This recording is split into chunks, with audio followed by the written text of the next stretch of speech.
একবার 3 বৌদ্ধ সন্ন্যাসী গৌতম বুদ্ধের সাথে দেখা করার জন্য বের হয়। তখন ছিল গ্রীষ্মকাল। দুপুরের প্রচণ্ড তাপে হাঁটতে হাঁটতে ক্লান্ত হয়ে পড়ে তারা, তৃষ্ণার্ত হয়ে পড়ে।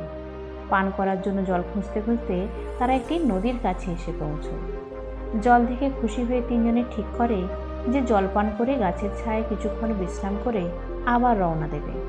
কিন্তু জলের কাছাকাছি আসতেই তারা দেখে একটি মেয়ে নদীর জলে ক্রমশ তলিয়ে যাচ্ছে। তারা একে অপরের দিকে তাকায়, কারণ বৌদ্ধ ধর্মের মধ্যে যারা সন্ন্যাসী হয় তাদের যে কোনো স্ত্রীকে স্পর্শ করা নিষেধ ছিল। আর এদিকে তাদের চোখের সামনে একটি স্ত্রী ক্রমশ তলিয়ে যাচ্ছিল। তারা খুব দ্বিধায় পড়ে যায়। তাদের মধ্যে 2 জন সন্ন্যাসী বলে, আমাদের নিজের ধর্মই পালন করা উচিত। ওই একজন স্ত্রীকে বাঁচাতে গিয়ে আমরা আমাদের এতদিনের তপস্যা নষ্ট করতে পারবো না। যদি ওই স্ত্রী মারাও যায় তাহলেও তেমন কিছুই হবে না, কিন্তু আমরা যদি ওই স্ত্রীকে বাঁচাতে চাই তাহলে তাকে স্পর্শ করতে হবে, আর তাতে আমাদের এতদিনের তপস্যা নষ্ট হয়ে যাবে। আমরা ধর্মচ্যুত হব।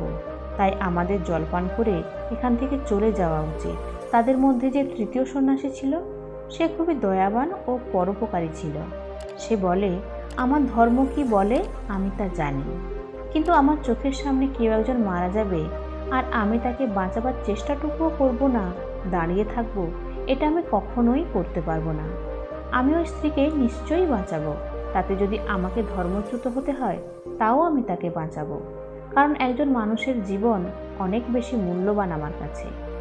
এই বলে সে নদীতে ঝাঁপ দেয় আর স্ত্রীটিকে জলে ডোবা থেকে বাঁচিয়ে কাঁধে করে ডাঙায় নিয়ে আসে।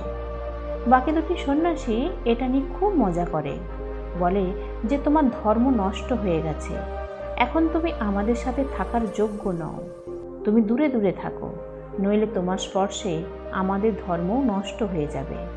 আর গৌতম বুদ্ধের কাছে আমরা তোমার নিয়ে অবশ্যই নালিশ জানাবো। তাদের কথা শুনে ওই সন্ন্যাসীর খুব খারাপ লাগে, তবুও সে কোনো উত্তর না দিয়েই চলতে থাকে। আর একসময় তারা বুদ্ধের কাছে এসে পৌঁছয়।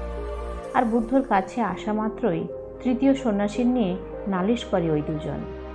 বুদ্ধকে ঘটে যাওয়া সব ঘটনা বিস্তারিত জানায় তারা, আর বলে, প্রভু, আমরা ওকে অনেকভাবেই বাধা দেবার চেষ্টা করেছি, কিন্তু ও আমাদের কোনো কথাই শোনেনি। ওই স্ত্রীকে স্পর্শ করে ও অপরাধ করেছে, নিজের ধর্ম নষ্ট করে ফেলেছে, ওর কঠোর শাস্তি হওয়া উচিত। গৌতম বুদ্ধ 2 জনের কথায় খুব মনোযোগ দিয়ে শুনছিলেন।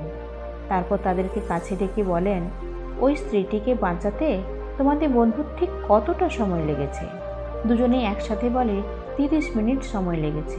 এরপর বুদ্ধ বলেন, এবার বলো, ওই ঘটনার পর এখান পর্যন্ত আসতে তোমাদের ঠিক কতটা সময় লেগেছে? তারা বলে, এই আশ্রম পর্যন্ত আসতে আমাদের 8 ঘন্টা সময় লেগেছে।